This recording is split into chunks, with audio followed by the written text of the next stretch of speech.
welcome back to more Phoenix Wright Ace Attorney Civil War. Phoenix Wright Ace Attorney Spirit of Justice. And the reason why I made that terrible joke, in case you missed last episode, is because today we are going to be facing off against Phoenix Wright himself in a trial. I don't have words for this. Let's just get started. Just so you know, I'm not going to take sides. Message received, loud and clear. Yep. It makes sense that you wouldn't do that, because you're Apollo's brother and Phoenix's daughter, except that you don't know that you're Apollo's brother, but that's for a topic for a different day. Although this isn't really a thing where you take sides, they're just kind of doing their jobs. Like, okay, so it's odd that criminal defense attorneys would be tackling a civil case, but putting that aside, this is their job. But Phoenix and Edgeworth are best buds. They should be more than that, but for now they're just best buds. But they constantly go face off against each other in court. That doesn't change anything. So I don't know why this is suddenly. Also, you look like you're hyperventilating, like. Good, because I don't like this one bit. You guys should be on the same team. Sorry, Tracy. Wow, she's really mad. I'm sorry too, little lady. This is all my fault. I'm just worried things will never be the same between Dad and Papa. They're lawyers. This is their job. They do this for a living. If they go through with this, but you're already in the courthouse. What do you mean if they go through with this? Is that all? Well, I wouldn't worry about that. That's the way it is with us. That's just not correct in the slightest. That there is what we call a lie. There have been several instances in the past in which I've stopped being friends with people, or rather, I've lost friendships over the stupidest of things. Like, it could literally be something as simple as us not seeing eye to eye on something. There was one time, in 2016, I believe. Yeah, that's when it was. That was the year. That one of I sent my friend a video. I don't know if you see. It's the video where SpongeBob, it's the one where he's, like, doing a bunch of crazy things and no one likes any of it, but then he accidentally makes a Krabby Patty and everyone's like, that's what we've been waiting for! But they put the images of Modern Warfare Remastered over the Krabby Patty and Infinite Warfare bullshit all over the rest of the stuff he's doing. I don't like Call of Duty. I quite frankly hate it with a fiery passion. It doesn't take really any brain power to play. It's just like run and gun and then you win. I don't care about the franchise. I quite frankly, I mean, it sounds contradictory to say that you don't care and you hate it, but it's like, I don't care enough to play it, but when I do, when I did play it, I hated it with a fiery passion, so it's just like, alright, it exists, whatever, but I sent that video to my friend because I thought it was funny. He stopped being friends with me immediately, because I made fun of the holiness that is Call of Duty, so, yeah, no, Dirk, buddy, I don't know, you have no clue what you're talking about. Very clearly, there's instances in the past of many of which I've been a part of, in which people fight over something dumb and trivial, and there's no recovering from it.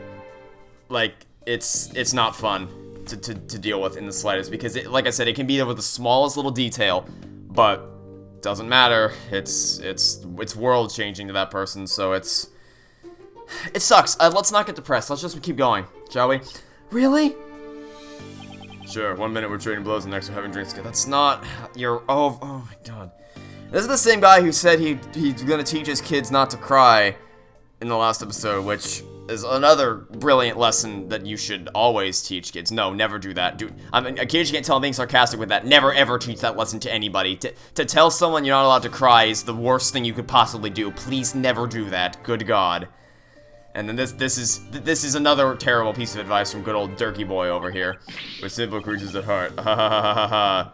Wow, funny, haha. I sure hope you're right. Yeah. Sorry, I'm late, Apollo. Athena, there you are. What happened with you and Mr. Wright yesterday? Oh, about that. I ended up going to the wrong airport. I was waiting there thinking his flight was really late, and before I knew it, I dozed off. By the time I woke up, it was already dark. I figured something like that had happened. Being late and dozing off are the two things you do best. Guilty as charged. So then I take it you have no idea what today's case is about. Not a clue, sorry. What is today's case about, if I might ask? Another locker mystery? A sucker with a flimsy alibi? Ooh, or a dying message? Sorry, strike 3, you're out. It's a civil case, which is interesting, because criminal lawyer, civil case, alright.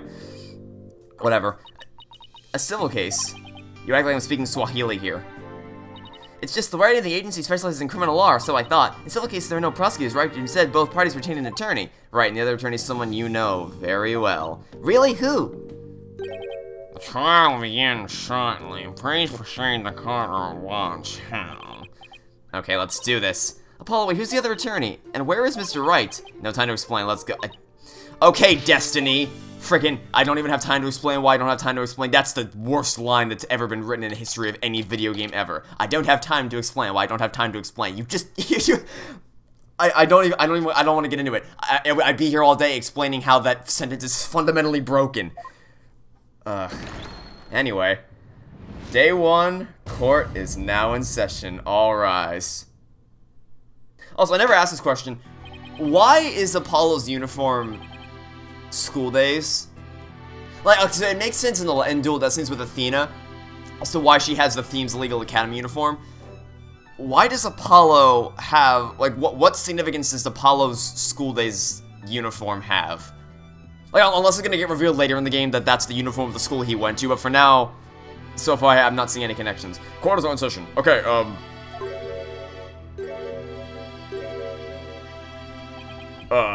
is this some sort of practice session? A mock trial, perhaps? No. No, it's not, Your Honor. It's the real deal, Your Honor. So then you two have had a falling out?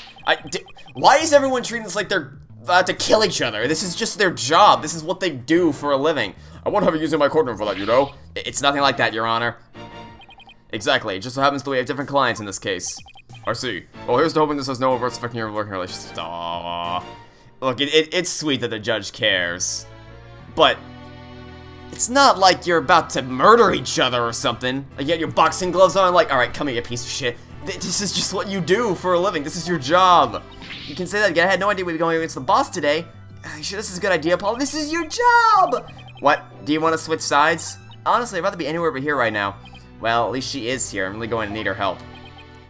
Mr. Justice? Yes? Don't expect me to pull any punches because you're the opposing lawyer. As I said, the kid gloves are off, and come what may, they'll stay off. Same here, Mr. Wright. If it's a fight you want, it's a fight you'll get. Like, okay, from a story perspective, it's a great idea to do this, to have Apollo face off against his mentor. That's a genius idea. And so far, this could be phenomenal. This episode could be the best episode in the entire game so far. But the fact that the other characters are like, oh my god, you're facing off against each other in a courtroom? What is this? It's like, huh? I don't think you understand how this works. That being said, if we assume that it's meant to be some kind of big deal, Trucy obviously wouldn't pick a side. That's consistent. Athena would obviously pick Apollo because she spent the most time working with Apollo. So they developed a nice little bit of chemistry there. So far we're all good in terms of character consistency. You guys really are chopping at the bit, aren't you?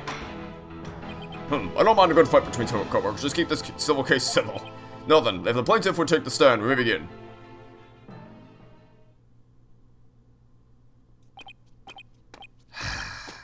Politician.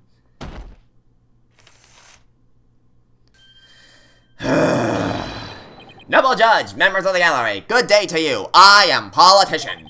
This is but the start of my epic campaign, and you all have the honor of witnessing it. I believe the youth of this country are our very future. Too long have they been looked down on and given the cold shoulder, so to them I say, ask not what you could...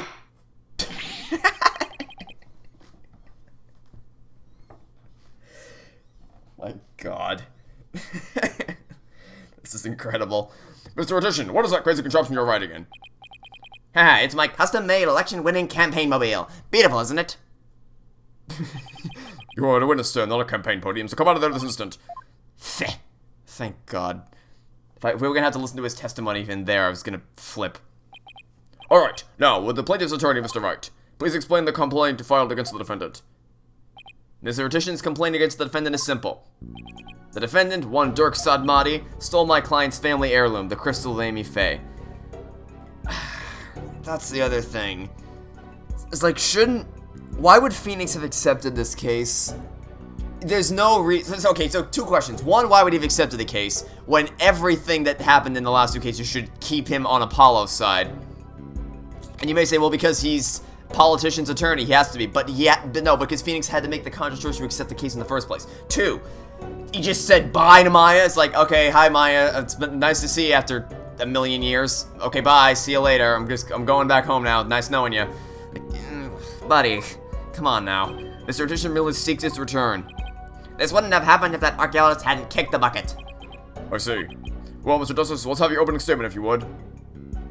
The defense asserts the item in question is the Founder's Orb, a sacred relic from Khura'in. Go on. It seems someone asked an archaeologist, Dr. Archie Buff, to study the orb. Dr. Buff determined that it was a Khura'inese national treasure known as the Founder's Orb. The very orb that was stolen from a treasure room in Khura'in several weeks ago. Why, yes, I saw a news report about that. The theft of a Khura'inese national treasure can cause quite an uproar in the kingdom. Well, we believe that it was not, in fact, a theft in the traditional sense, but rather that it was a spirited out of... Yeah, get it? Because spirited. Get it? It's one of those funny joke things. Because it's spirit of just... I'll stop. Around that time, an acquaintance of the defendant learned of Dr. Buff. He made contact with the doctor who agreed to hand over the orb. Apparently, the doctor wanted nothing to do with it once he learned that it had been stolen. It seems you even have a transfer agreement between both parties. Mr. Sunmati also agreed to return the Founder's Orb to the Kingdom of Khura'in, once the doctor verified it was the real thing. I see, so this dispute centers on whether the item in question is the Founder's Orb or the Crystal of Amy Faye. That in turn will determine the rightful owner. I better bring my A game. Going up against Mr. Wright won't be a walk in the park.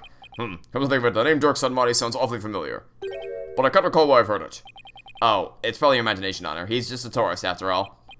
My imagination, you say? Are you sure about this, Apollo? He's a criminal in Khura'in, isn't he? In Khura'in, yes. Here, he's just a tourist. Which is the other thing. How in the world did he get out of the Kingdom of Khura'in if he's the most wanted man there? Like, actually, how did he do that? Very well, let's begin the proceedings. Bailiff, would you please bring in the first witness? And the first witness is gonna be... I have no idea. Emma! I did not recognize the shoes, but as soon as I saw the lab coat, you already know it's Emma. Emma? And I'm guessing she's gonna be on Phoenix's side. Oh, yes. Yes, she is. Show some manners. We're in court. I know, it's a civil trial, so I was surprised to see a detective take the stand. I had to do some digging on Dr. Buff. What for? You disappoint me, Apollo. Yeah, that's what I said the whole time we were playing Apollo Justice Ace Attorney. First, you know I'm not just a detective. I'm a forensic scientist. Do try to remember that. Second, you owe Mr. Wright an apology. After all he's done for you, have some nerve. Whoa, get him, Emma. Get him, Emma. First, I'm sorry. Second, I'm really just trying to do my job. You'll never get anywhere with that attitude. Take some advice from someone who's been there. Why do I feel like I'm on trial here?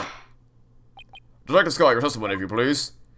Okay, first testimony of the first civil trial in Ace Attorney history, and also which is the first trial in which you're facing off against Phoenix Wright. That's a sentence that I just spoke.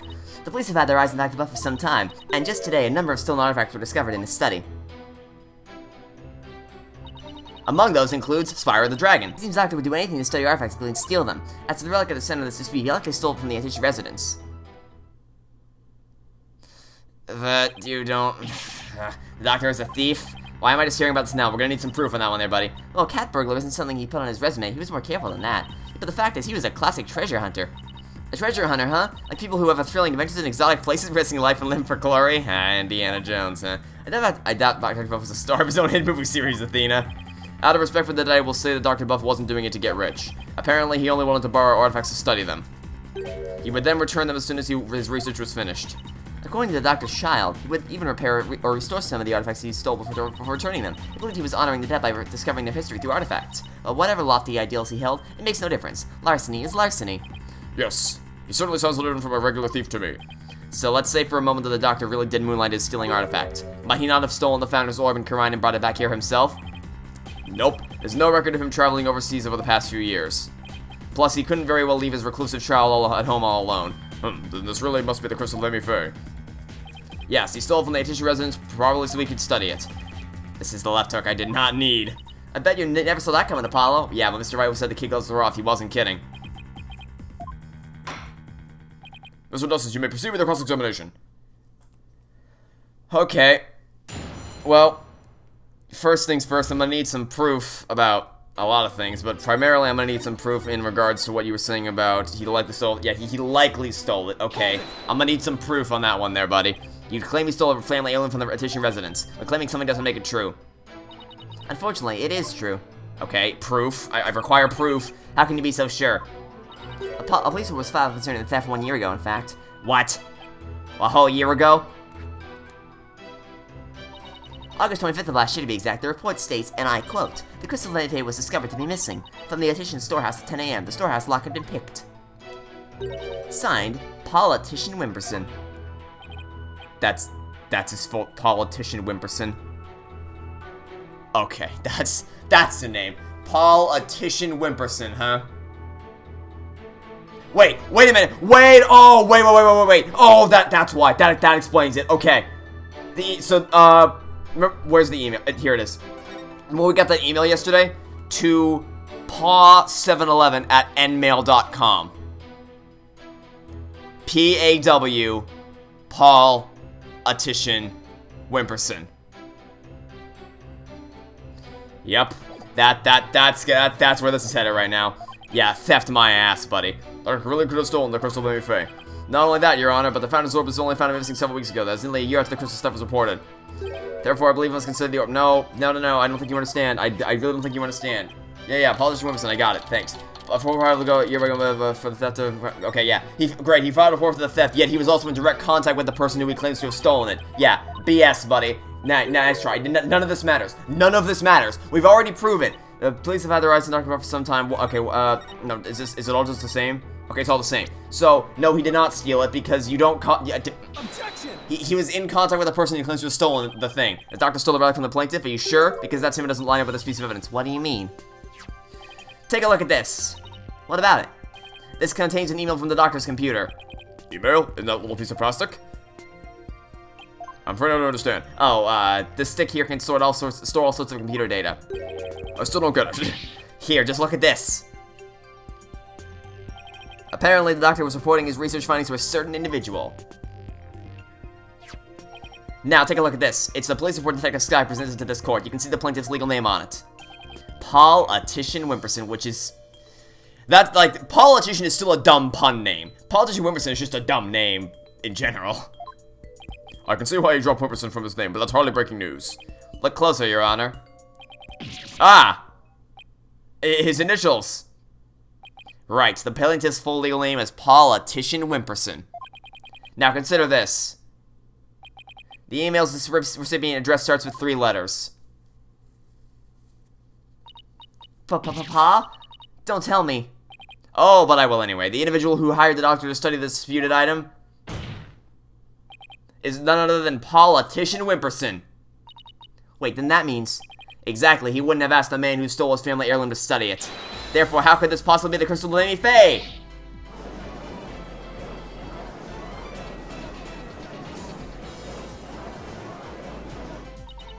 We never checked the doctor's emails. We couldn't even figure out the password to his computer.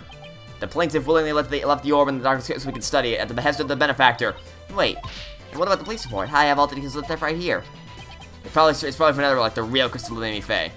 He's just using the report as a way to claim that our orb is actually a stolen crystal. It is very weird to hear Phoenix's objection against us. Also, I'd like to point out, Trials and Tribulations, final case. Edgeworth, a prosecutor, takes the defense's bench. Final case of Spirit of Justice. Phoenix Wright, defense attorney, takes the prosecutor's bench. Or, sorry, the plaintiff's... Whatever. For all intents and purposes, he may as well be the prosecutor for this case, which is... Oh boy. How are you supposed to send the part first of my client's initials? Anything specific was a dog lover. What? Perhaps let's get a client bill better, shall we? Politician Wimperson. Good God, why don't you just say at the stand? I suppose shutting down detractors is all part of a politician's job. Advance me this politician, what is your shoe size, your favorite food, your birthday? Oh, it's gonna be the 3 letters. His birthday is gonna be July 11th. What is your birthday? My birthday? Why would you admit that? Why would anybody with any brain cells admit that right now? No, did you just say he doesn't accept gifts of anything less than $1,000? Why has everyone gone silent? How can anyone be that self-centered? Oh right, politician. Did everyone hear that? He said July 11th. July 11th, or rather, 7/11, matches the numbers in the email address. Both the name and the birthday are a match. I hardly think that's a coincidence. Taking a page out of Turnabout Goodbye's book, are we? Would the plaintiff care to explain? I would like to say that is quite what? Quite a thing, Eve said. Any other thoughts? Now for the comments. I stand by my previous statement. You can't just leave! That's not how this works! You can't just walk away. Even politicians have to explain themselves in a court of law. I'm afraid I simply don't know how it happened. I can't possibly explain matters outside of my purview. Perhaps it was a mistake on the part of my secretary. Oh no, you don't, you slippery eel. Mr. Wright, would you care to respond? I won't argue your assertion. My client lent the treasure in question to the doctor and asked him to study it. It seems that much is a fact. Now we're getting somewhere. However, it has no bearing on the issue of ownership. How so? Mr. Attention, I fully understand your position here. You had to hide the fact that you sent the crystal out to be studied. Your family would have been very upset if they had found out it's a family heirloom after all. You've got to be kidding me. Mr. Wright is, well, of course. What, right. But then he always is. That's why he's my lawyer. The crystal is a precious Egyptian family heirloom and has been for centuries. But Dr. Buff was so eager to study its proud heritage, I just couldn't say no. I didn't even tell my grandfather. But in order to win the backing of your so-called benefactor, you were going to give what you claimed to be the crystal of Amy Faye to that person? You were going to give a precious family heirloom away just like that? I was going to explain everything to grandfather later, honest. My client's grandfather is very proud of his grandson for following in his footsteps, and if refusing him would have meant dashing the dreams of his darling grandson, I doubt the kindly old man could have said no. Well, my grandchildren are meant to be spoiled. That's what grandfathers are for. Your Honor, please. I mean, it's been in the family for centuries. My grandfather thinks highly of my talents as a politician. That's why he entrusted me with this very important name placard today. Just for today, though. As soon as the trial's over, he's gonna take it right back from you. Yep. That was a joke, but yep. It's literally just placed something on top of the placard. I'm sure he would have been okay with me using the crystals I saw fit. Grandpa's spoiled little brat. I think the judge is buying it, Apollo. No surprise there. He's always going on about his own grandchild, after all. Excuse me, can I leave now, Mr. Wright? I believe my work here is done. By all means, Detective Sky, thank you for your assistance. You're welcome. It's nice to testify a civil trial once in a while. See you around. Also, yes, it makes perfect sense for Emma Sky to take Phoenix's side here, because she has literally no reason to side with anybody who isn't Phoenix right now. It seems the facts have changed somewhat. Mr. Richard Wilson apparently lent his family heirloom to Dr. Buff. Mr. Dust, how would the defense like to proceed? The defense would like to proceed, alright, now what?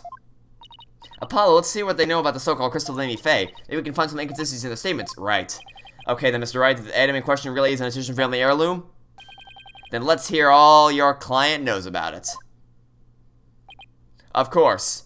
Mr. Attention Wimperson, please tell the defense everything you know about the crystal's origin. Alright, now then, listen and learn. He protected his family and a minority back then from the rest of the locals. Some discriminated against them, you see, while others tried to abuse their power. As thanks, Amy Faye gave the crystal she had specially made as a gift to them, or to him. I am a descendant of that great lord. As such, my political power and influence is backed by centuries of history. Well, that devolved into a great deal of self-aggrandizing propaganda fast. As you can see, the crystal of Amy Faye is an heirloom of the esteemed House of Attition. And you have proof that it has always been in the Attition family? I have someone who gave a statement to that effect. My client's neighbor, one Eve Shinito. Age 85, get the following statement. That the Attition showed me the crystal back when I was but a lad. Can we really trust the memory of an old man? Mr. Justice, would you care to explain that statement to the judge? I didn't mean, what I'm trying to say is... Never disregard the memory of your elders. I may forget I may forget my verdicts the next day, but the memories of my past are clear as day. Therefore, I find Mr. Eve Shinito's statement to be perfectly credible. Wow, did you see how Mr. Wright got the judge on his side? That's definitely a trick I want on my sleeve. You're not helping, Athena. You may cross-examine the witness, Mr. Justice. Oh boy. Well, this is something. Okay, so, let's just see the Attition clan. My ancestors prayed as a benevolent ruler. Protect experiments minority back then. It's locals. Discriminated against them. You see while trying to use their power. Thanks, Amy Faye gave the crystal she had specially made as a gift to him. Except, wait a minute. No, she definitely didn't. Because hold on a second. Hold it a second. Where's the research notes? Right here. Okay. So, Mitima motive from Karain founding period. That symbol right there is the exact same symbol as what's right here. So hold on. Research notes. We should be able to show this, right? Because if we point out that the symbol's on something that's from Kingdom of Karain, there's no way it should be here as well. Stay the Amy Faye crystal made for your ancestor. So am I to assume I can't speak. Well, that's strange. I don't see how your Stoka crystal could have been made there. What are you talking about? It's quite obvious to take a closer look at the symbol right here, which is the exact same as the one in the research notes on the treasure box. Take a look at this. It's a Mitov motif dating back to the early days of the Kingdom of Karain. The Kingdom of Karain, And you base this on? Here. This piece of evidence, Your Honor. These are the Doctor's research notes on the Founder's Orb. This is the box in which the orb was originally stored. It features the same pattern as the one found in the orb. They do look at the same pattern. Therefore, I assert that the disputed item must have been made in the Kingdom of Karain. Great, you bent your placard. Boo-hoo. You want me to throw you a pity party? Because I'm not going to do that. The Karain channeling technique originated in the Kingdom of Karain. Amy Faye is known to have traveled there to train. With that in mind, what's to say she didn't bring that pattern back with her? But since this is clearly a Karainese design, not even you can deny that the possibility it was made there in the Kingdom of Karain. Anything's possible to some extent, that doesn't make it true. So you can't conclude that the orb is from Karain based solely on that pattern. If it were that simple, I could just easily say it's Japanese.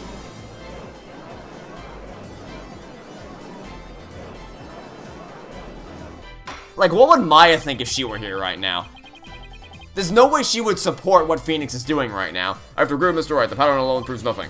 But that alone means that there's no basis to claim the item in dispute was made in Japan either. And with this rate, we're going nowhere fast. He's right, we're just spinning our wheels here. I wonder if we have any evidence that could break the stalemate. Evidence that could break the stalemate, I don't think we do. Because like that's the only thing we have that directly ties it to the Kingdom of Karain, and if that didn't work, then nothing else can. Well, unless I'm saying this trial will be going anywhere. We gotta tape it up. Okay, that's actually a nice touch. They put the you know when you put tape on something and you don't do it correctly, and there's those little creases that are really unsatisfying to look at. They put those details in there, and that's actually a really nice touch. What's his deal? I have a suggestion. Why don't we consider this from a different angle? I'm listening. What if the Defiant Dragons really were authorized to take possession of the relic? I'm afraid I don't know where you're going with this, Mr. Wright. Consider the orb transfer agreement which states, I agree to hand over the Founder's Orb to the Defiant Dragons if I will come to no harm. What if, as the last part suggests, this was written under duress? That would render the agreement null and void. What are you suggesting, Mr. Wright? While you were on your little cave expedition, I was investigating Dr. Buff's accident. And there was something you overlooked, Mr. Justice. Oh, really? Because I inspected every goddamn thing in that room at least 3 times. And laying like this accident might have actually been murder. Oh, really? Who could have seen that coming? What? Murder? Who could have seen that coming? Well, you know what? We got a solid 25 minutes of civil trial. Better than nothing, I guess. That's right, you do realize such statements not to be made lightly. Are you suggesting the Doctor was murdered by the Defiant Dragons? Yes, but follow me on this 1 second. The books that came tumbling down were from the archaeology shelf. However, among that mountain of books was a single volume on psychology. Ah, so it was Blackwell. What's more, there was some blood on it. And you feel this is important because the books that came tumbling down were from the top shelf, the archaeology books. We know this because the Doctor's books were meticulously organized by subject. So he put the books that covered his field of study at the very top where it'd be hardest to reach them.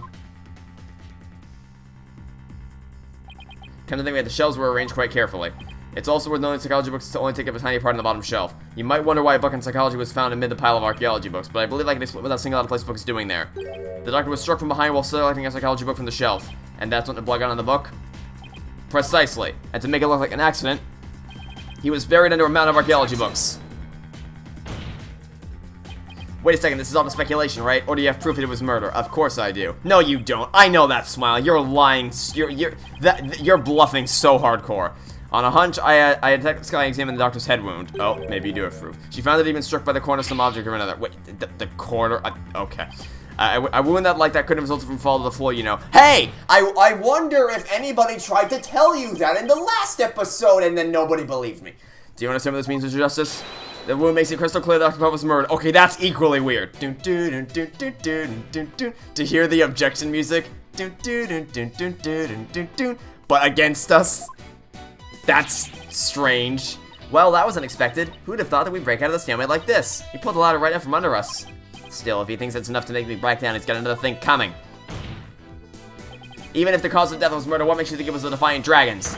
You should know better than to hurl baseless accusations. Did you forget who you were up against, Mr. Justice? Huh? You didn't actually think I'd come to court without witnesses and evidence, did you? What are you talking about? I would like to request further testimony from the plaintiff. Specifically, I would like the court to hear how he saw one of the rebels leaving the crime scene. He what?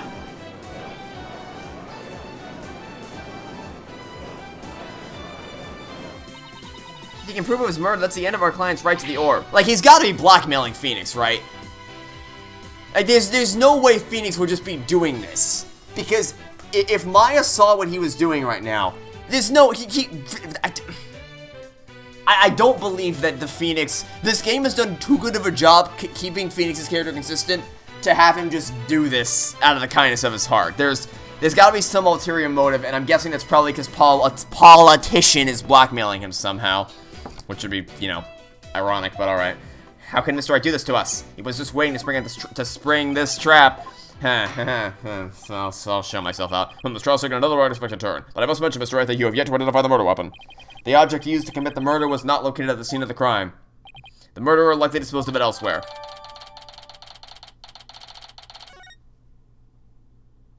Well, I never thought we'd be deliberating the issue of murder at a civil trial.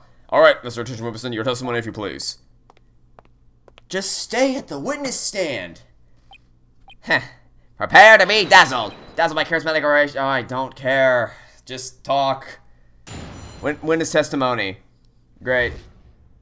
The rebel's crime. So the plaintiff saw a possible suspect fleeing from the doctor's residence, and it was within the window of the estimated time of death? That's the rebel. What in the world were you doing there then? Study photo updated in the court record. It seems Mr. Rebel was loitering about Crane Village that day. That's evidence that he was in the doctor's study as well. Isn't that right, Mr. Justice? Ah, you mean the suitcase? Exactly. He must have been in quite the rush to leave that behind. Oh, and by the way, Your Honor, Mr. Rebel just happens to be sitting in the gallery today. See, that's him trying to escape as we speak. Bailiff, don't let that man get away. Right, you backstabber, why are you doing this to me? You see, even That's a Rebel realizes that what's going on here is BS. Put Maya on the phone. She'll end this right goddamn now. Alright, the counsel/defense may question the plaintiff/witness once more. Please proceed, Mr. Justice. Okay. Well, now we're gonna play a game called Press for More Information and hopefully find something. So, question for you, buddy. If you were under that tree, directly in front of that window, then how exactly could you not have known that Dr. Buff was dead? I did not mean to skip that. Riddle me that, Batman. How exactly could you possibly have known that? What would... Oh, this would show him in front of the window, right? Objection! Yeah, that would work. Mr. Attention Whipperson rather than Mr. Rebel. Wasn't there something else that should have held your undivided attention if I can speak? Sorry, but you're way off. Would you care to explain, Mr. Justice? If the witness saw Mr. Rebel from his position here, then he should have also been able to see the doctor's body. After all, it was right next to a huge window. With the body that clearly visible to the witness, it's unthinkable he wouldn't have reported to the police. Ah. Would the witness care to respond? No, he would not. Did he fall asleep? Mr. Attention Whipperson? Okay, Yanni Yogi. Yet another Turnabout Goodbyes reference. Okay, Yanni Yogi. Jesus Christ, the judge just snapped. Mr. Attention Whipperson, I think it's time for you to come clean. Huh? So then, does this mean he didn't see Mr. Rebel? As your lawyer, Mr. Attention Whipperson, I advise you divulge the matter we discussed. Silence is no longer an option.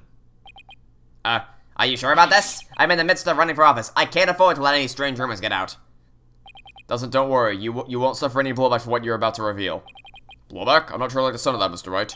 That's where Your Honor. Nothing untoward will come of this, I promise. Now then, Mr. Justice. Remember how it was an anonymous call that reported the doctor's death? Come to think of it. Yes, I know. This did only happen yesterday. You need not remind me. Wait, you're not saying that. Yes, that's exactly what I'm saying. The anonymous source who contacted the police after discovering the body was my client, Mr. Politician Wimperson. What? You don't say. So you see, he played his part as a concerned citizen quite admirably, if I may say so. Wasn't there someone else at the scene of the crime where my client discovered the body? Oh, you mean Mr. Rebel? He would have been leaving the doctor's house right about that. Wait, then that means... Yes, it does. In short, what my client witnessed was Mr. Rebel fleeing the scene of a heinous murder. And that's not all. Based on what we've heard so far, Mr. Rebel looked exceedingly suspicious, and that's putting it mildly. We already know the Vine Dragons threatened the Doctor with bodily harm. And now that they've killed him, this so-called orb transfer agreement is null and void.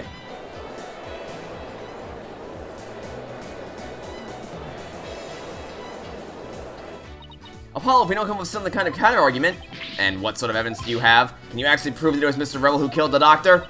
That move had desperate written all over it. It's all I got, so I'm going with it. Evidence? I suppose it's true that I don't have any. I knew it. But I do have another witness. You do?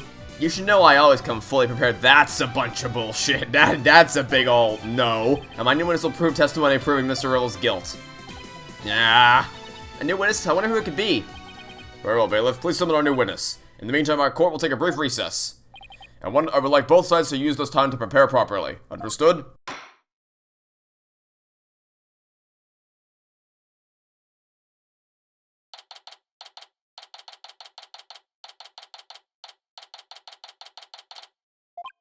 Wow, I knew Mr. Wright would put up a tough fight, but... Yeah, just when I thought we had him, he turned the tables on us. He really is the turnabout terror. We can't let him blindside us again. Who said they got me again? 3 times to win you. That's a new record.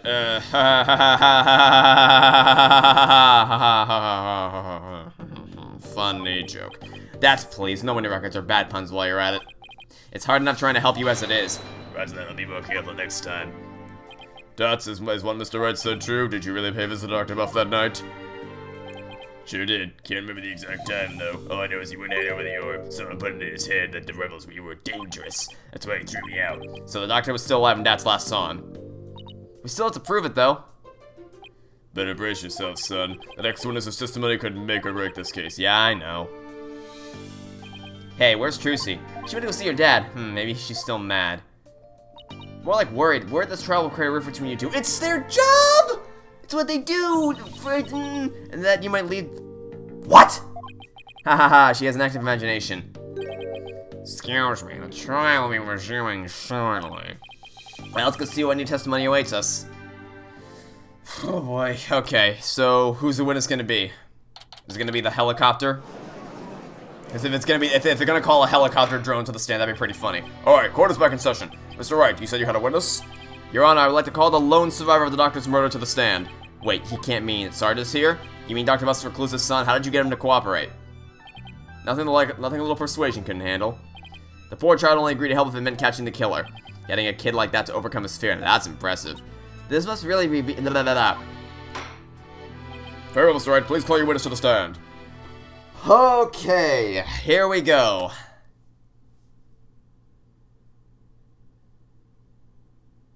Hello, drone. Oh my! Sergeant Buff at your service, sir! He's here as the drone. Really? Mr. Wright, what exactly is the meaning of this? Past trauma has rendered it impossible for this witness to venture into public. Leaving home was hard enough, and it seems leaving the witness lobby was just too much. But I'd still like to continue with testimony delivered via this drone. I understand that it must be terrible to lose one's father like that, but testimony via a remote-controlled toy? Well, let's take things for a spin and see how it goes. Okay, we've cross-examined a parrot, a radio, a spirit, and a whale over the course of this series. I think we can cross-examine a human from the other side of a drone. Just who's piloting this trial anyway? Judge Sir went up to the idea fast. I think that phrase you're looking for is gave up. You disappoint me, Corporal Justice. He brought the Gatling gun! He's using the Gatling gun in the courtroom! Ah! Papa, that's full on treason, soldier! I hereby report you back to private! Corporal, private? What's he talking about, Apollo? It's a long story. Now then, are you ready to testify, youngster? Locked and loaded, sir. Ready to rain the lead down upon the perpetrator. Ha ha ha ha ha ha! Okay, mustache twirling villain. What happened that evening? I can't wait to find out. Papa met with someone the night he died. I didn't have the eyes on the ground as I already mounted my siege defense. What? You're literally in a drone right now. You're flying a drone as we speak. What do you mean you didn't have... You fired missiles? You brought missiles to the courtroom? What? Capitalist pig, I'll turn you into pork stroganoff. You just fired missiles at That's the Rebel. Yes, well, this is all yours, Joseph. And you're all just cool with this? Just unleashed a barrage of missiles on the That's the Rebel. Okay, that's cool. Hey, you know what you used to fire those missiles? You used a drone. And you want to know what you can use a drone for? To have eyes on the ground. Objection! Sarge, are you hiding something from me?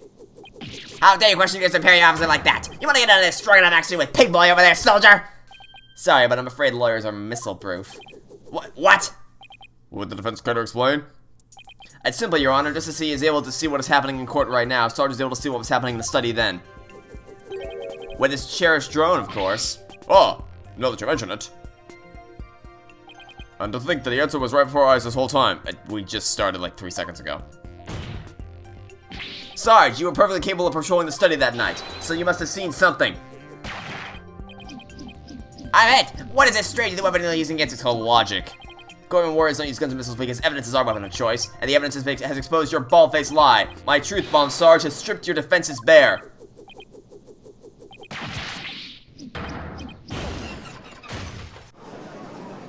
Great, we broke the drone.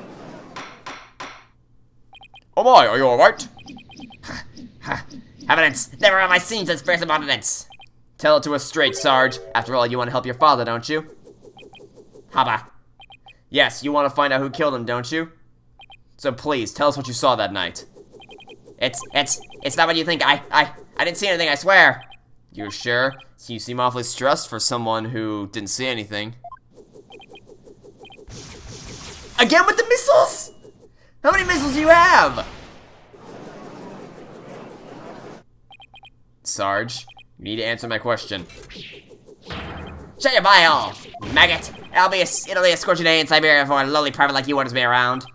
What's with him in Siberia of all places? But if it's a scorching day, if a scorching day is what it'll take, then maybe it's time to turn up the heat. Hey, Athena, think a therapy session might help? Well, it could alleviate some of his anxiety. Yeah, some of his anxiety. How about all of the anxiety? That usually means a patient wants to say something they can't for some reason, and in Sarge's case, I imagine whoever is playing him is pretty severe. In that case, I leave it to you and your mood matrix magic. You got it. Your Honor, I can believe I can be of help here. Time for a therapy session, is it, Miss Sykes?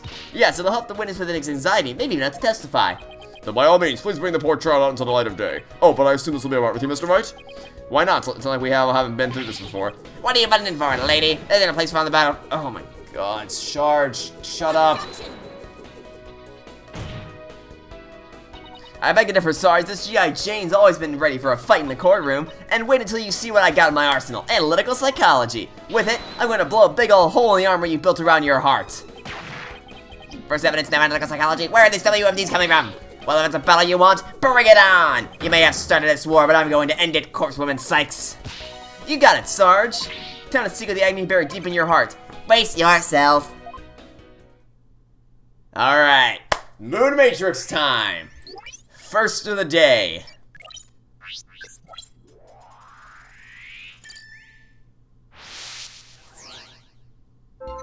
Okay, I stayed in my room with my I did not mean to click that.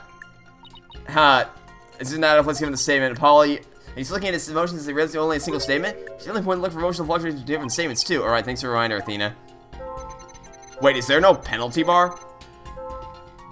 Oh, I get, okay, you know what? I didn't even do anything. All part of the plan, all part of the plan. I never messed anything up, and you cannot prove that I messed anything up, because apparently there's no penalty bar for the Moon Matrix. That's nice. So, let's hit the arrow and not the surprise emotion this time. Sitting in my room with my drone that evening, he was sad about it, and then he was surprised her dads and Papa arguing with each other, and you started to get surprised at that. Dad's got kicked out, I saw him still hanging around outside. Your emotions still kicked it up to 11. I was in my room, so I didn't know Papa's dead until the next day. and suddenly your surprise has dropped down significantly. Got it. Despite talking about your dead father. That's strange. You reacted with shock when you discovered your father's body. You weren't nearly as shocked as when you saw Mr. Rebel. Normally, you'd expect the death of one's father to be much more impactful. Enemy fire, direct hit! That is strange. I wonder what it could mean. Well, we know he wasn't as affected by his father's death as he should have been, and I think I know why. Oh? Sarge, you weren't shocked to seeing your father's body, seeing Mr. Rebel because you had already seen his body. Sarge, maybe the truth is you left your room that night, and that's when you saw it. Your father's body. I saw no such thing. Really? You didn't see his body? Alright then, what did you see? Ah. Okay. That's good. Look, Apollo, we lost some noise, so just I suspected you really did see something. Sarge, please tell us what you saw. The moment I saw it, I couldn't bear it. I couldn't stand to lose you another loved one. Huh? I'm missing something here? Is that why you weren't very shocked when you found out your father was dead, because you had already sensed that he was a goner somehow? Maybe. Please, Sarge, what was it you saw on the night of your father's murder?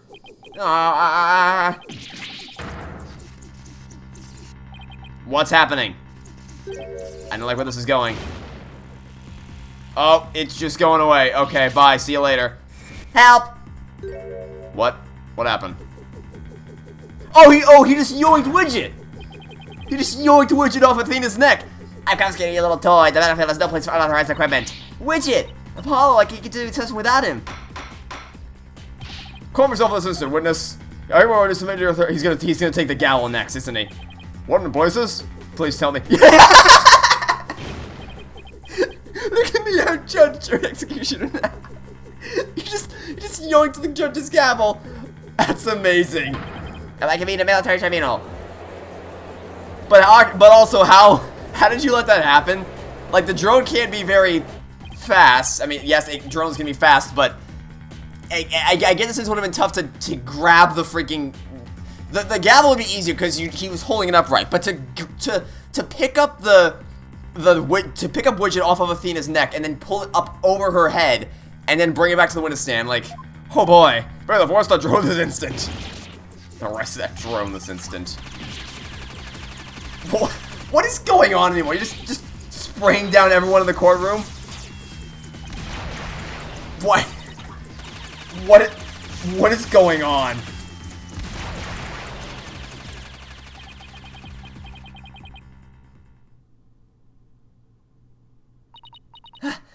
We finally got him back. Nice work.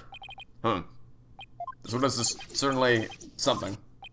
Miss Sykes, what's the witness's current psychological state? Let's see, mostly all over the map.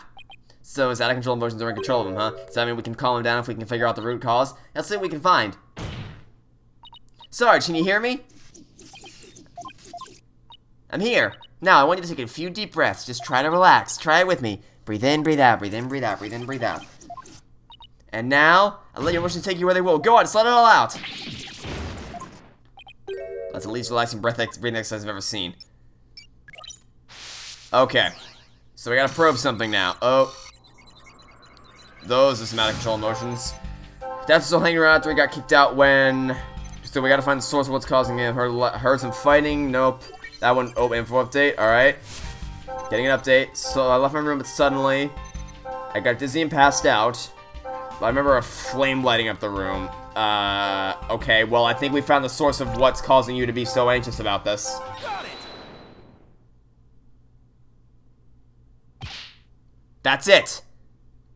Sarge. Oh, you know what? Wait. Oh, hold it. Wait. Isn't there something? There's a line, isn't there, in the notes about? Yup. Offer thy prayers as fervent as fire. Only then shall the Holy Mother return. So we set the fountain's web on fire, right? That's why there were flames. I guarantee that's what's happening here. Was I? Yeah, so 6 months ago, you and your mother were caught up in an arsonist blaze, so it's no wonder you would be extremely scared of fire. Yes, that does make sense. And then maybe, just maybe, you subconsciously your fire was what caused you to withdraw from the world. What do you mean, Constable Sykes? In the outside world, you were bound to come across all sorts of fire, candles, cigarettes, heck, even the grill at the diner. Even if it's not that often, just the idea you might see them, go bigger and bigger until you couldn't shut it out. I think you might be onto something. Candles, cigarettes, just thinking about them send a chill down my spine. Yep, that's exactly what I thought. That relic Papa was studying. It was on fire! That's what you gotta do. You gotta set it on fire, and then that brings back the Holy Mother. The orb is on fire.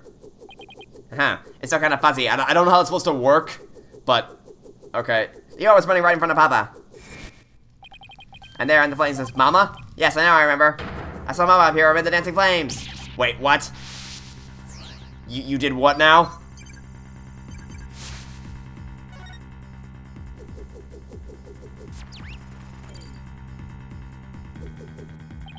What's going on here? Maybe if it's memory from the fire that killed his mother. He might be confusing him with what really happened when his father died. Let me get some more therapy. Yeah, but this time it seems inconsistent in his statement. I think we should be able to prove it with the evidence at hand. I hope this inconsistency is the key. Proving the relic with release the Founder's Orb. Okay, so that's the thing around we got kicked out. Where's the info update? It's gonna be an info update, right? No? Oh, yeah, here's an info update. Okay. That was when Papa must have been killable and hadn't passed out. Well, that can't be true because he had to go put the orb in the cave. So, that's a big ol' no. Objection! Don't blame yourself, Sarge. After all, if you hadn't passed out, the outcome would have been the same. What do you mean? I'm talking about the time of death. Your father wasn't killed right after you left your room. What? Explain it at once. You said you saw your father burning the orb, right? But that night he went out to hide in a cave. Or hide it in a cave, sorry. So what you saw, Sarge, was something that happened before your father left to hide the orb. So you see you didn't pass out right before he was killed? You passed out right before he left for the cave to hide the orb in the ruins within. That's right, the outcome would have been exactly the same. That's because your father, Dr. Buff, was killed after he returned from the ruins. And therefore, Sarge, there's no need for you to blame yourself. Oh, I see. Private Justice, can you really say I bear no blame for this? Why do you ask? Because the truth is, if I hadn't engaged in my siege defense, Papa would still be alive. Sarge. Papa wished nothing more than for me to lead a happy, healthy life. That's why he quit to stop moving us out away from the big city. But even then, I didn't have the courage to set foot in the outside world. But in the end, I failed to make Papa's wish come true. If you want to make your father's wish come true, if that's what you really want, then who's to say it's too late? Why don't you just take the first step now? My first step? That's right. You can cast off all your regret. You can stop standing still and start moving forward. You have the power within you. I know from experience. But only you can decide to take the first step. If you don't change your tactics now, Sarge, the victory you seek in the war you're waging will always lie beyond your grasp. I've made up my mind. As of this moment, I will suspend my siege defenses indefinitely. So, are you actually gonna take the stand? Yes, you are.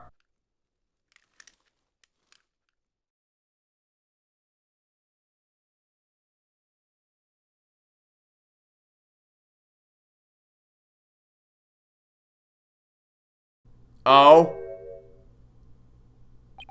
Huh? Sergeant Buff reporting for duty. What?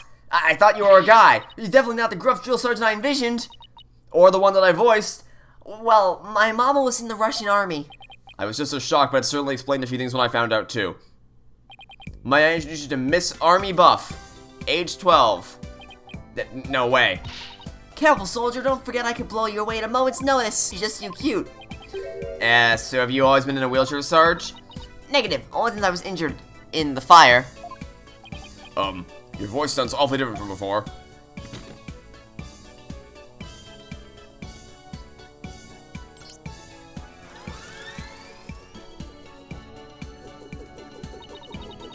My dome features a voice modulation device. It's just one of my army's many technological marvels. Well, you fooled me. I thought some 20-something military fanatic was at the controls. If it's all the same to you, troops, I'd like to continue my testimony. I just remembered something, and it's as crisp and clear as trumpeted at roll call. What did you remember? It wasn't my mother who appeared in the burning orb. It was some lady Papa showed me a picture of a long time ago. Okay, yep, then yep, okay, alright, okay, I just put a lot of things together in my head at once. Okay, let's start, where do I even start with this? We'll start with the research notes. Okay, so, offer thy prayers as fervent as fire, only then shall the Holy Mother return. Guessing what happens when you burn the orb is, it creates an image in the crystal orb right there of the Holy Mother. But that is useless. Like, completely useless, in fact. Just showing the face does diddly-do. Unless... In fact, so what I'm getting at here is... The Write of Turnabout beat it over our heads that you need a face and a name to channel a spirit, right? Well, here's my proposition. This orb, the purpose of this orb is set it on fire, reveal the face of the Holy Mother, and then use that face of the Holy Mother to channel her spirit, thus causing her to return as indicated by the research notes right here. That is probably that's probably the reveal that we're headed towards right now. I'm guessing anyway. He said it was the Holy Mother. Yep, that's what we're doing. Huh? What did you just say?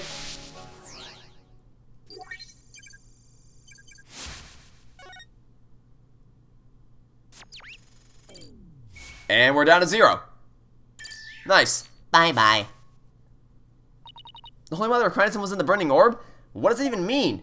I have a bad feeling about this. Could it be?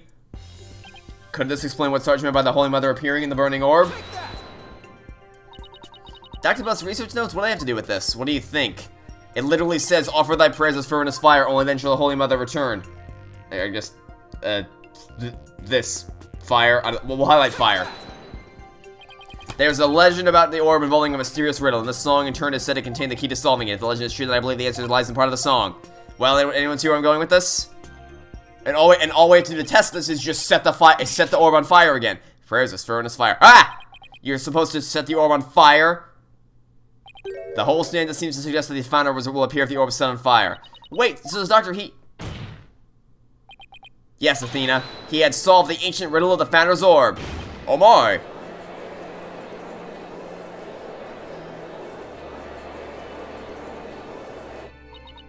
Papa was a great archaeologist, so I believe in him. I want to believe he achieved his long-time dream of solving the riddle before he died. Well, we won't know for sure until we try it for ourselves. Yes, do it, Private Justice, please. I want to see what Papa was searching for with my own eyes. The plaintiff must object to this. The plaintiff will stand down and be quiet. You don't have the right to set a precious relic down on fire. Oh, but I do. All I needed was Stardust's permission. Since we still don't know if this treasure is the founder's orb or the crystal of the fate, any ownership rights to the doctor that had now belong to his daughter.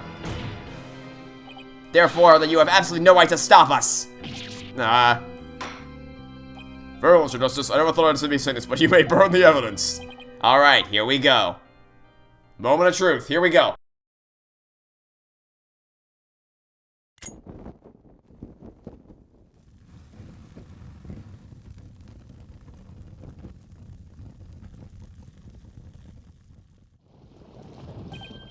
I mean, just kind of holding it in front of it, but it's still working anyway, apparently. Something in there.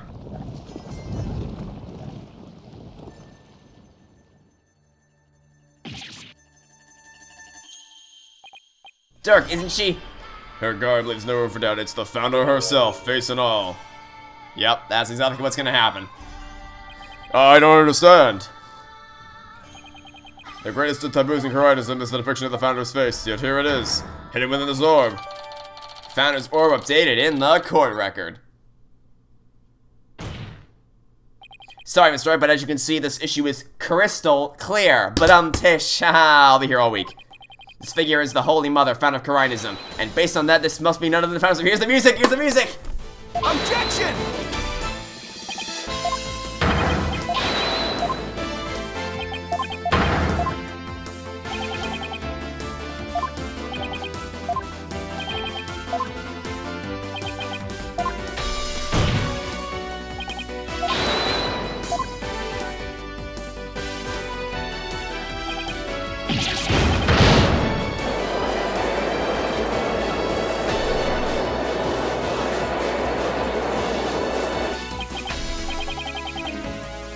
I won? I actually won? Mr. Wright, would you care to respond? Respond? I didn't think so. Wait, did we just win? Did we actually beat the Turnabout Terror? You're amazing, Apollo. I understand that, right? Do something. Well, I don't think there's any digging out of this hole. Mr. Tishimusen, I think it's time for your concession speech. I have proven beyond a shadow of a doubt that this is the Founder's Orb. The facts don't lie, but you obviously do. How's that for a campaign slogan? Oh, here's the swell of the music. If both parties have no further objections, I will render my verdict. No objections here, Your Honor.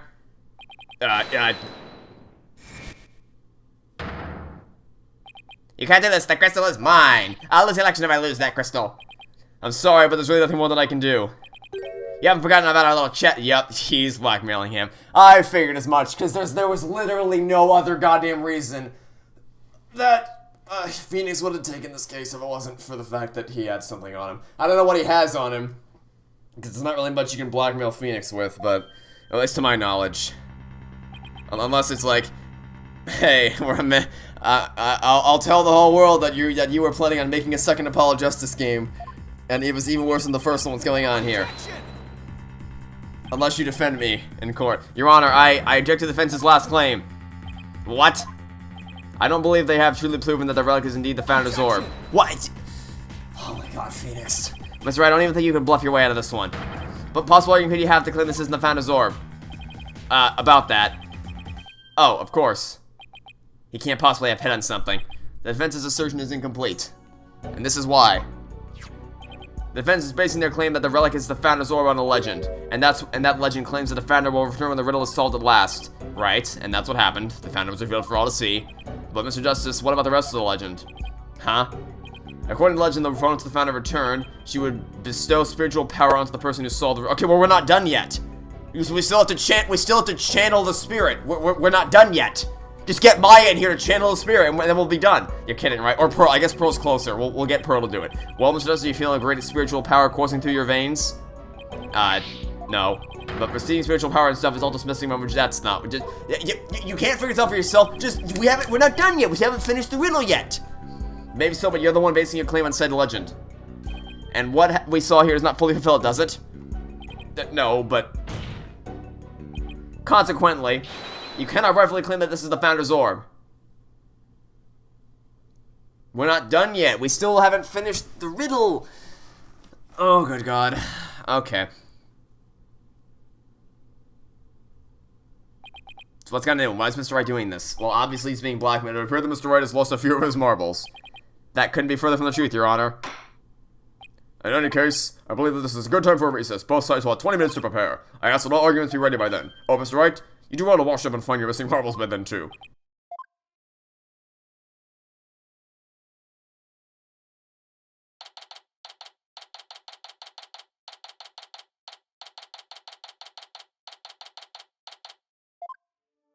Mr. Wright is sure acting funny. I mean, he's famous for going on a limb, but that last version was just plain crazy. It's either a bluff or a Hail Mary. Either way, does not make much sense. Maybe there's something we're missing here. Although... Well, I have a bad feeling about this. I'm gonna go check up on him. What's going on with you, Mr. Wright? Oh, Sarge. I forgot to mention something. On Night Papa's murder, a strange thing happened. Oh, but why are you only telling me about it now? Well, I didn't say anything before because I thought Papa's death was an accident, but now we know otherwise. I figured it might be important. Still more to this case? But let me remember lost consciousness. I passed out right here. Okay, you passed out. That's the balcony, yes. Because for some reason this house has a staircase where the front door is on the second floor. It leads to a balcony above the coffee bar. When I came to, someone was pushing my wheelchair. Oh, okay, all right, got it. Okay, so then the last piece of information that we need to do this is, there was coffee on one of the books, right? So that's what it is. All right, so her wheelchair was in the way. Someone pushes the wheelchair out of the way so that they can drop the book onto his head from above, right? Because that would explain why the coffee was in the book. That's about all. I don't even really. Usually I feel more satisfaction when I solve a mystery, but that was like a lot of the contradictions in this one has been pretty easy to figure out like instantly. So it's not really that big of a satisfaction. But more than that, okay, like the focus here has been on proving the Founder's Orb, and that was pretty cool. But the actual murder, it's like you could have done this case without a murder. Also, I can't wait to find out what blackmail Mr. Politician has on Phoenix Wright. Anyway, that's definitely what's going on here. Do you know who it was? No, it was pitch black. I let him move fast. I didn't even have a chance to turn on the lights. It was your father. No, he would have said something to me. Besides, I've known it was him. So then it could have been your father's real killer? My thoughts exactly. But you didn't report this to the police? It didn't even occur to me. It's okay, you were obviously still asleep, so don't beat yourself up over it. Apollo, this could be really important information. I think the act of pushing Sardis wheelchair could be part of some bigger scheme. It's hard to say why else the killer would have done such a thing. So you're gonna save me that as evidence. I mean, it doesn't take a whole lot of brain power to figure out what she means by it. Oh, welcome back, Athena. What's with the long face? How'd it go, Mr. Wright? How'd it go, Mr. Wright? With Mr. Wright. Athena. Oh, sorry. Zone over there for a sec. The wrist is almost over, so let's go. Ha ha ha ha. What was that all about?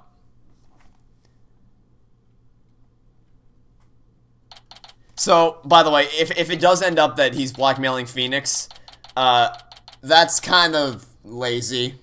Like, oh, remember in Pharaohs my Turnabout when we did that thing where we kidnapped Maya and we had that awesome tension and suspense through the entire case in one of the most epic climaxes of all time? Yeah, well, we're doing that again, but with less stakes because we're out of ideas, I guess. I doubt it would. I doubt it would be as extreme as that, but still, it's like, really, you gotta do this again? Come on now. Alright, court is once again back in session. Now, Mr. Wright, about that last objection you raised. We, the plaintiffs, still believe that the defense has yet to sufficiently prove its case. They claim that according to the legend, the Phoenix Orb will bestow spiritual power, yet the relic in question has failed to do so. Therefore, it has failed its own test. We're not done with the riddle yet. He's sticking with that ridiculous argument. Furthermore, even if it is the Phoenix Orb, it can't be awarded to the Defiant Dragons. After all, they were the ones who killed Dr. Buff. We already... What? You can't keep flipping back and forth between these two. We're talking about that was already proved. Exactly. In order for us to assume the Divine Dragon murdered the Doctor, and even if you can, we already have something else that proves that it wasn't. I'm afraid there are, Mr. Justice. Your Honor, I would like to present new testimony to the court. And who would that be? Testimony that will show that Dr. Riddle did in fact kill Dr. Buff. What? Very well. You may call your witness.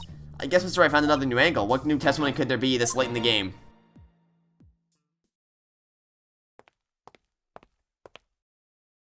Of course you're back for more. Yay. Fellow citizens, it is I, Politician, the once and future representative of the people. Jeez, not him again. My client divulged new information to me during the recess. He remembered something he saw, you see. Something crucial to this case. How very convenient. Okay, witness testimony. That's his crime. It's around 11 at night, and I was out on a mobile meet and greet around the village. That's when I saw Dr. Buff being murdered from outside his study window. Mr. Riddle stuck him from behind and struck him on the head. His weapon of choice, a suitcase. A big, strong man like him could easily swing a heavy suitcase into someone's head. Oh boy. Saw the murder as it happened, and you're just telling us now because... Haha, say the best for last.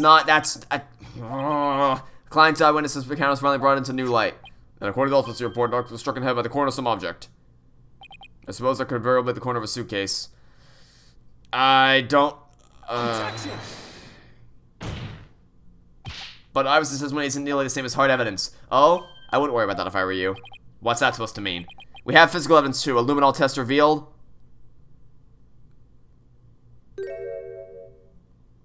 that Doctor's blood in Mr. Riddle's suitcase. Really? But how does that prove Mr. Riddle used it as a weapon? You should know the answer to that, Mr. Justice. Since you know all as well as I, the suitcase is covered in his fingerprints. I forgot what he does to it right in front of Emma. Okay, well, the suitcase can easily be wheeled up to the balcony and dropped from above, since the suitcase was right there. The cinema terror strikes again when we found it. This is quite convincing testimony and evidence. Nevertheless, you may proceed with the cross Mr. Justice. Okay, well, this seems like it's gonna be a pretty easy one. So you said that Dad stuck her from behind. I don't think that's true I don't even think it's remotely true. So I'm gonna need more information on that one. He stuck her from behind, so you say Doc was never realized Mr. Riddle was there? That's right, he was utterly absorbed in the book. What? If he was utterly absorbed in the book, then why did we find his reading glasses not there? We would have found the reading glasses on it. You're wrong again. You're wrong again. I believe we made it. Dad's an idiot. Well, yes, but the Doctor was reading a book. That's the problem there, because we found his reading glasses. The Doctor was reading a book at the time of the murder. That's vital testimony. Very well, the witness will please add that soon to his testimony. Okay. Nope, I call bullshit on that because he would have been wearing his reading glasses. Objection! But he wasn't. And so you're wrong. The Doctor was standing in front of the bookshelf with the book, you say. I'm sorry, but it seems your testimony is completely unreliable. That's quite a bold statement. Well, let's see where you back it up. I challenge you to prove that I'm anything beyond... Oh, buddy. You should not have done that one, because, let me tell you, we're about to prove you to be about 0% reliable. It'd be my pleasure. However, I was reading this were over on the desk. So you see, there's no way you could have been reading in front of the bookshelves. Ah! I'm sorry, Mr. Tradition Wimperson, but I'm gonna have to ask you to explain the discrepancy to the voting public. You what? I'll explain it, you lowly curl. I only made a mistake, you see? The doctor was actually sitting at his desk when Mr. Riddle hit him over the head, but the doctor would have been facing him. Surely would have seen him and tried to run. Dr. Ruff was nodding off. I could tell because his eyes were closed and he wasn't moving. It sounds more like what you would do. And how do you explain the fact that he was struck in the back of the head? Isn't that something from the desk that should be impossible from the front of the desk? Oh, about that. He bowed his head when he nodded off. That's when he was clobbered.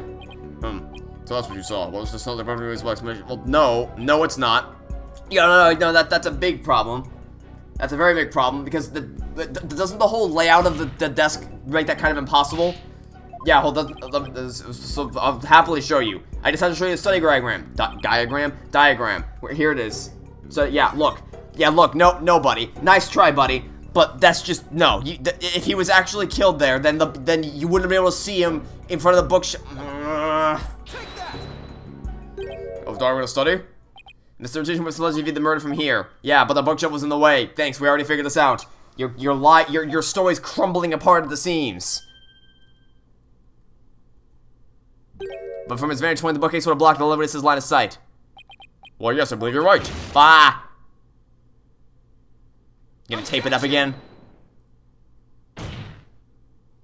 The fact remains that my client knew that the suitcase was the murder weapon.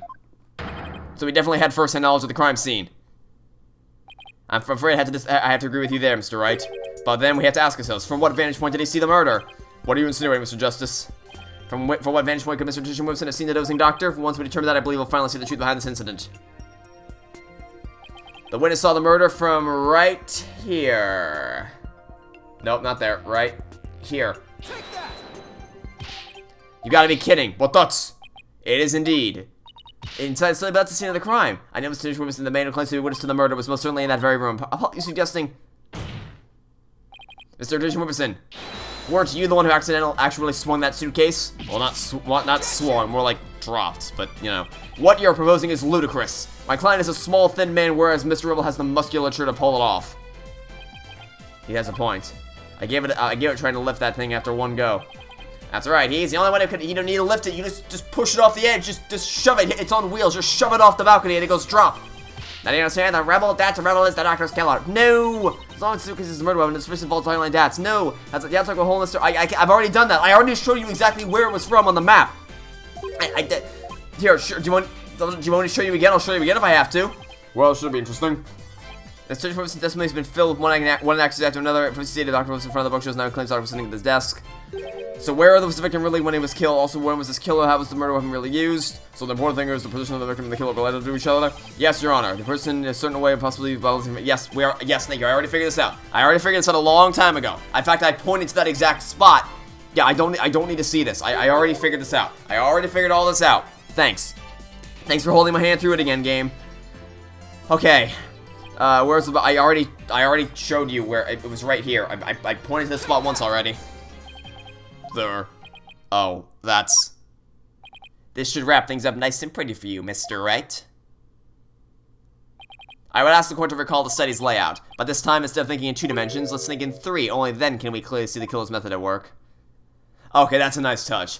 That's actually a really nice touch. A nice little callback to Apollo Justice Ace Attorney. For as terrible as a game as that is, since this is the final chapter in Apollo's story, nice touch. If he used gravity's advantage, that is.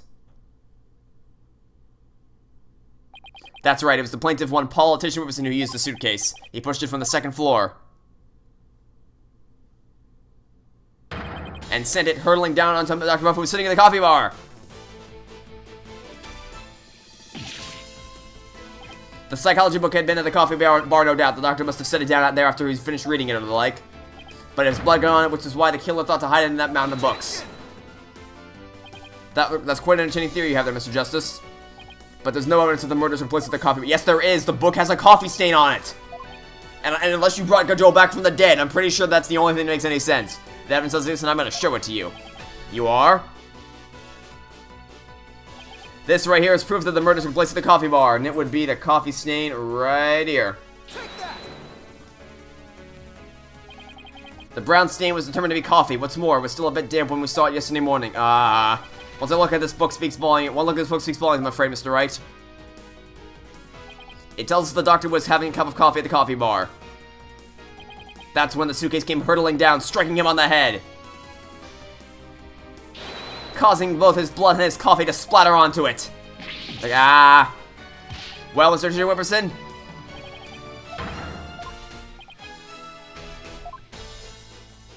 Well, the doctor never returned your crystal to you, did he? Instead, he hid it in the cave ruins.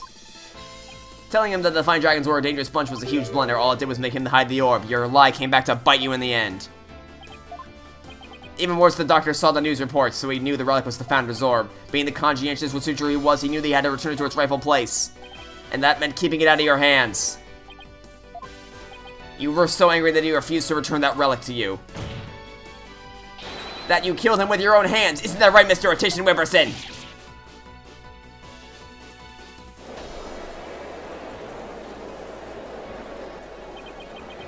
Hold it! Apollo, don't. Please don't accuse my client of murder. Huh? What do you mean, don't accuse him? Why would you even say that, Mr. Wright? What I meant was, he's a promising politician with a bright future ahead of him. In case you didn't already figure out that he's being blackmailed. It's in our nation's best interest to avoid burdening him with the taint of a scandal. Say what? How much tape do you have in your pocket? You have a tape dispenser in there just ready to go? Right. You better do something to change the current courtroom client or I'll be charged with murder. Yes, thanks for it. And you know what will happen to...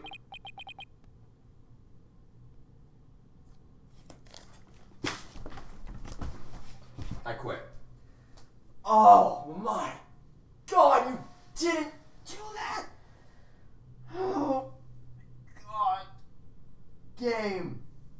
You were doing so well. You had such a good streak. You were doing so well. This was doing so well. Yes, the contradictions were really easy to spot, and the murder should not have been the focus. It should have been focused on the civil trial. But the conflict between Apollo and Phoenix, you were doing so well! And then you had to pull the Pharaoh my turnabout trick out of your back pocket, and you know what you did? You had politician kidnap Maya! Oh my god, that is so lazy. Hey, remember that thing we did in Pharaoh my turnabout? Yeah, well, we're doing it again. Screw you, that's why. Oh my god. Also, it doesn't even make any sense, because, hold on a minute, you can't do anything with the Founder's Orb, because you need a spear minion to complete the riddle. You idiot! You kidnapped literally the only person who can help you. Oh my god.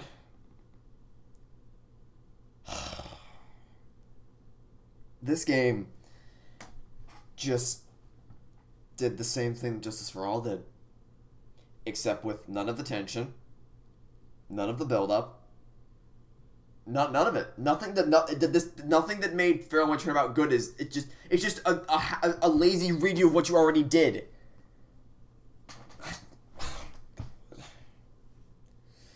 And you know what will happen to her if that happens. What's he talking about? Well, I can ponder that later. For now, no, don't ponder it right now. What? Apollo. What do you think he means by that? Mr. Wright, you can possibly believe that Mr. Rebel's the killer. Are you really going to send an innocent man to prison? I thought you were better than that. Well, Mr. Wright, answer me. Mr. Wright? What in the world's going on here? If you won't say anything, then... Mr. Artisan... Apollo, wait! Not you too, Athena. I wasn't sure I should say anything, but during the last recess when I went to check on Mr. Wright, I overheard something I shouldn't have. I trust Maya is unharmed. Yep, that's what... Oh my god. Game. Why?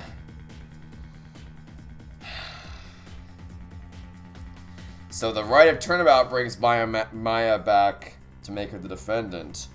Turnabout Revolution brings Maya back to make her a hostage.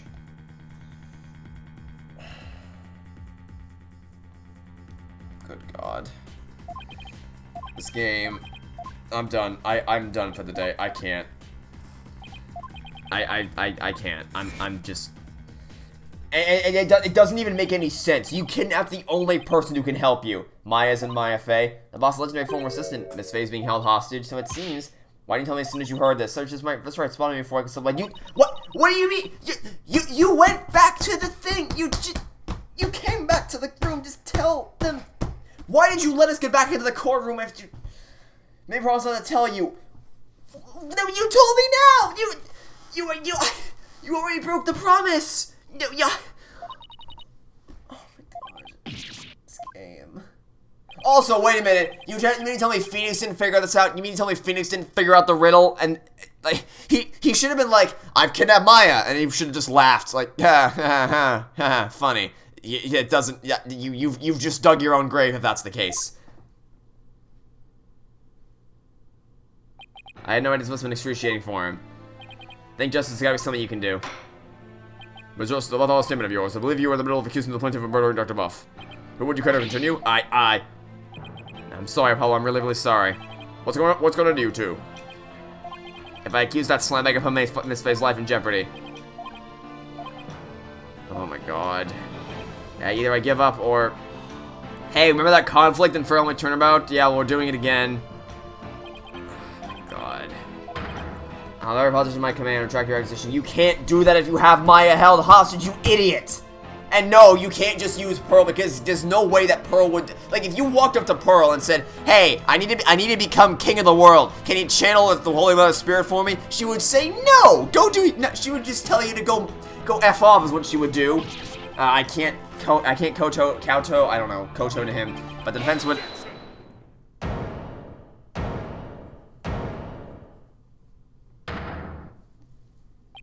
Apollo. Dark? I don't know what's going on here, but a lawyer should never look the way you do right now with the feet investigation written all over your face. A dragon never heals. Even when a wound that a dragon bites down hard and never lets go till its dying breath, it declares it roars and it latches its jaw firmly onto its prey till the bitter end. That's what lawyers do to get the truth. Dirk, a dragon never yields. He's right, it's all over if I give up now. If Mr. Wright's hands are tied, it's up to me to do what must be done. He saved my neck so many times. Now it's my turn to save his. Remember when Phoenix figured out a way out of the situation all by himself, fell like Turnabout, we're doing it again, except now he's useless. Dirk, thanks for that wake-up call. Let's face the lawyer you got there, son. Where there's a will, there's a way, and I'm gonna find a way to save Miss Fey and see justice is served.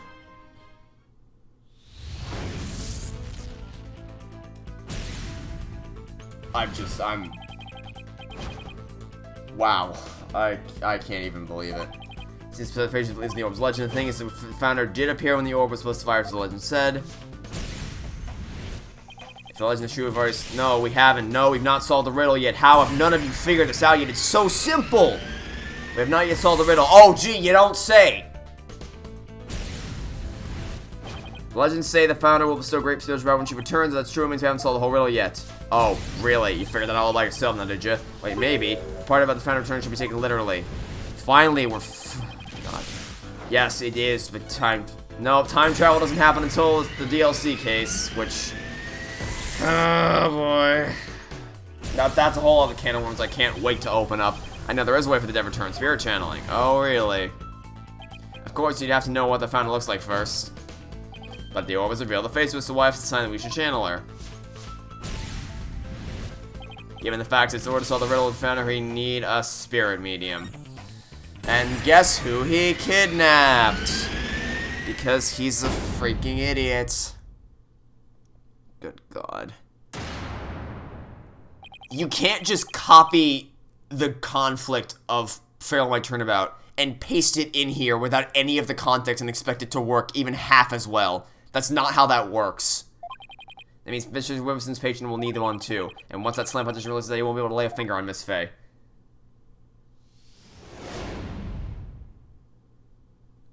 Everything's gonna be okay, Mr. Wright, because Mr. Politician Wilson's can't afford to harm a hair on Miss Fey's head. Huh? Mr. Wilson, it seems you've chosen the wrong person to take hostage. What do you mean? Your patron seeks to solve the orb's riddle and thereby receive great spiritual power. However, she can. What do you mean? What do you mean only by FA? Think about what the return of the founder really means. We should have considered it more literally. After all, the orb was made in the kingdom of Karain, the birthplace of spirit mediums. Ah, I think I see now. You need to know what the deceased looks like in order to channel them. But in Karainism, depicting the face of the founder is taboo. However, her true face was hidden in the orb. So maybe the orb is telling us to try channeling the founder. Exactly. Though through a spirit medium, the founder can quite literally return. And if the legend is true, the founder just might bestow spiritual power on someone when she does. It's like when Pearls imbued my Magatama with spiritual power. If a human can be imbued with such power in a similar manner, it is said the founder possesses immense spiritual power. Such a great feat would not necessarily be beyond her. Wait a second, then the legend is true? You understand now, Mr. Tissue Morrison, you are holding holds hot to the final key to unlocking the orb's secret. And if anything were to happen to her, the riddle would remain unsolved forever.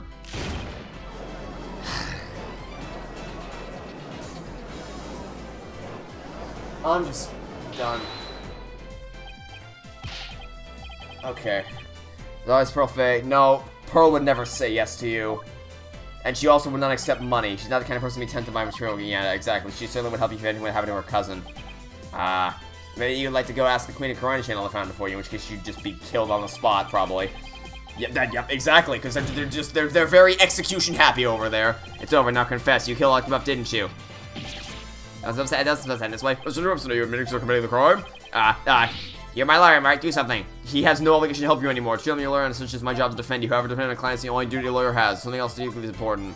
That's finding the truth. Yes. Hey, look, it's that thing that we learned in Pharaohs Turnabout, except, oh, look, instead of actually figuring it out, we're just gonna tell it to you, because, lol, who cares about subtlety? Oh.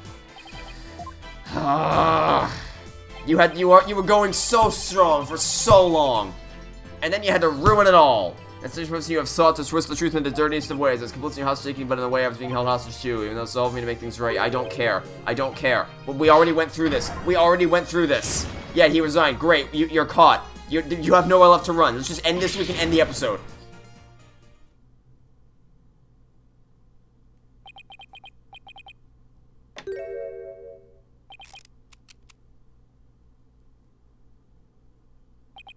Well, I have nothing to confess.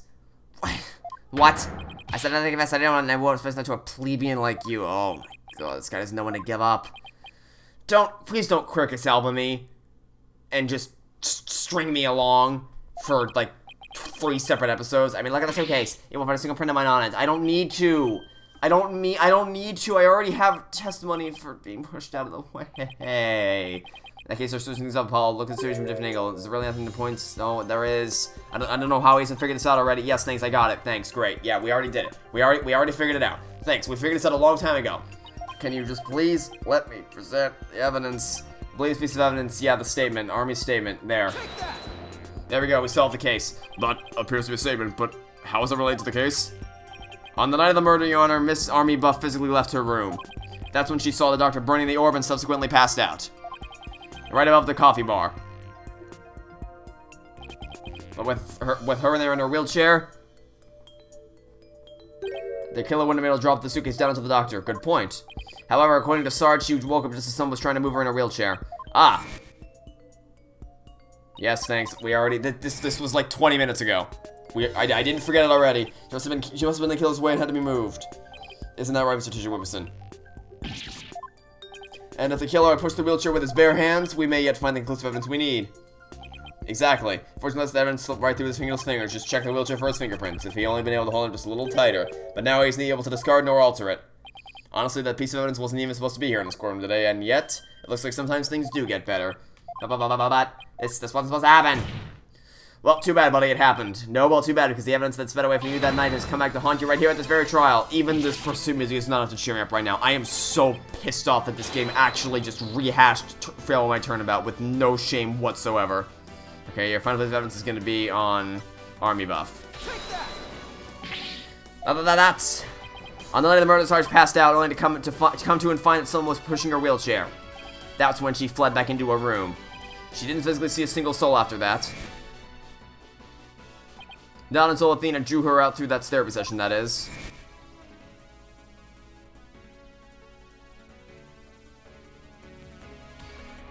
While the killer was able to wipe the prints in the suitcase, the same can't be said for the prints that got away.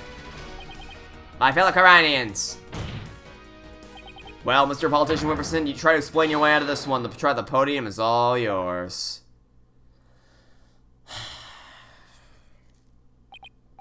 I don't have the energy to be furious. I'm just done with this trial. Yeah, great. You're not okay. Who cares? I don't care. I don't give one singular crap about you. What? Election was okay. Great. Cool. Winner. Yay! Whoa! No way. What? Okay. Breaking these politicians arrested on murder charges and stripped of his electoral win. Wait, what? No, please. Wait, don't go. No, please. What? What? What is this, Toy Story 2? I don't want to play with you anymore. Okay. Mr. Tishan Robertson, are you alright? Bailiff, bring and get into a first station on the double.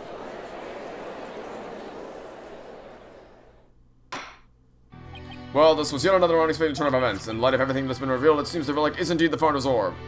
And it seems that Mr. Politician Whipperson can be considered a suspect in Dr. Buff's murder. Apollo, I want to thank you for everything. Thanks to you, I didn't have to keep bending the truth. I don't know what I would have done without you. I don't know how you didn't. I don't know how you needed him in the first place, but alright. Missed today, Apollo. Well, I couldn't have done it without Dirk. Yeah, that was 10 minutes ago. Thanks. Yes, a dragon never yields. I got it. That was 10 minutes ago.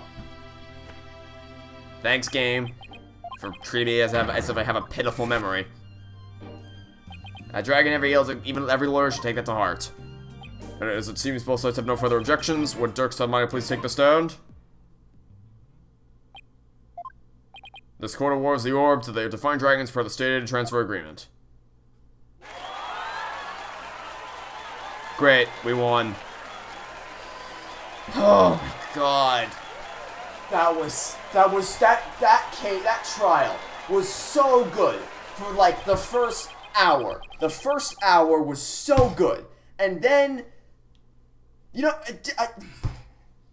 even if they just had it be that he was being blackmailed, that would be like, okay, you're rehashing Pharaoh Wright Turnabout a little bit. That's kind of lazy, but alright, I'll let it slide. The rest of the case is still pretty good so far. But then you had to go and kidnap Maya again. And, oh boy, that's just... Oh my god. Anyway. Just hope or shall I pray that I'm not the judge presiding over that one. Funny joke. The revelation Dirk's really serious about this. This court is adjourned. Finally. I require a break. Alright. May 17th, District Court, Defendant Lobby number 3. Nice work, son. We've finally broken through the last obstacle on the road to revolution. Revolution doesn't seem real. All I can say is that's my boy. Ha ha ha ha ha. Well, Mr. Wright did have his hands tied. Who knows if I'd have won if he'd been able to fight me head on. I see it's more like you saved Mr. Wright. Saved him? Yeah, remember what he said? He didn't have to bend the truth anymore. That was all thanks to you. I don't know about that. Still, like, I guess it is kind of nice to be appreciated. Mr. Dirk, now that the Holy Mother's face has been revealed, are you going to have a spirit reading and try channeling her? I for would love to see the return of the legendary founder. Yeah, just think about it. Just being able to speak to someone right out of the history books. Unfortunately, it's not that easy. What? Why? The face is enough. You also need a true name of your one you're attempting to channel. Alright, Pearl mentioned something like that. And the founder's true name is only known to the princess who's been crowned queen. In short, the only living person who knows it is the current queen of Garan. Oh, so without her help, we won't be seeing the founder anytime soon? That's no fun. If only you could have told politician that, and then we could have just skipped this whole nightmare. So Dirk, what will you do now? First, I'll start by tracing the route by which the orb came into Dr. Buff's hands. Since we now know his politician who asked the daughter to study it, isn't he the one who stole it? No political nobody like him couldn't get anywhere near the orb, let alone steal it. He must have had inside help, but my money's on someone who connected to the royal family. Alright, you said something to that effect back in the cave. However it may be, we need to expose their dirty scheme to the light of day. Well, I'm sure Mr. Wright has plenty of information, courtesy of his dirty client. He might be able to shed some light on this.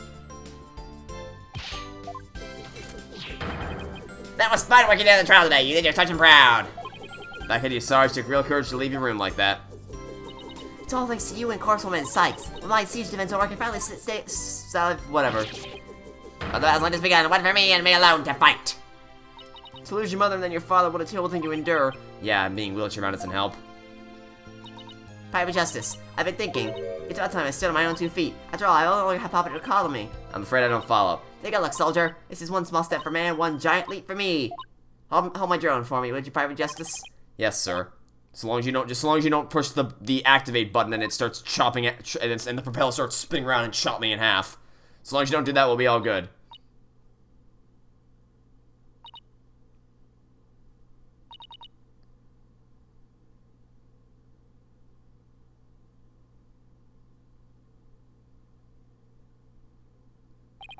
She's standing?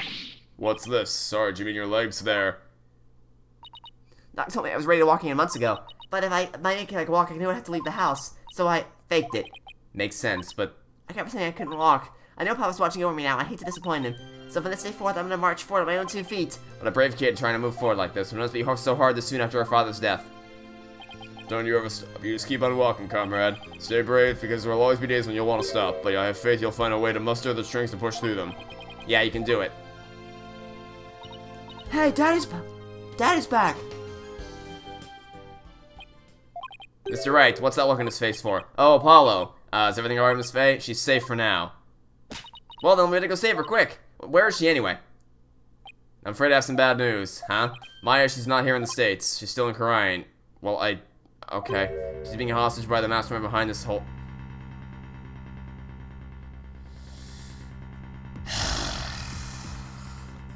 Excuse me while I beat the head against the back of my chair. Oh, God. Oh, this game just doesn't stop. The mastermind? That's right. Mr. Politician Winston was nothing more than a pawn. Maya's true objective is the Kingdom of Korean. What? What's going on over there?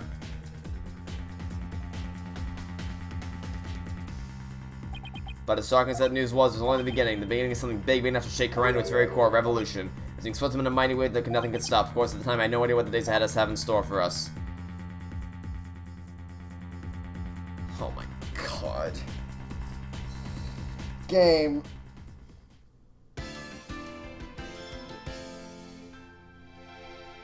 You know, for a game that's all about Maya's big return, they sure are overly reliant on the whole, oh, she's the defendant. Good luck, have fun not speaking to her a lot. Oh, she's the hostage, have fun never speaking to her. God. This game just doesn't know when to stop. It really doesn't. And the thing is, like, you should turn a civil trial into a murder trial. The characters made a big deal out of them facing off against each other for no reason. My brain is just fried from that. I don't even have the ability to just put all my thoughts into a coherent sentence. Okay, well, I'll probably have more to say at the start of the next episode. I just need some time to process all that. In short, characters were fine for the most part. Civil trial was fine. Murder trial was insanely easy to figure out, and it really shouldn't have existed at all. Them redoing Pharaohs and Turnabout just spits in the face of justice for all. It's just dumb, start to finish. But it's done now, so we get to move on. Thanks for watching. Stay tuned for the next episode. I hope to catch you all on Tuesday for some more Phoenix Wright Ace Attorney, Spirit of Justice. Goodbye.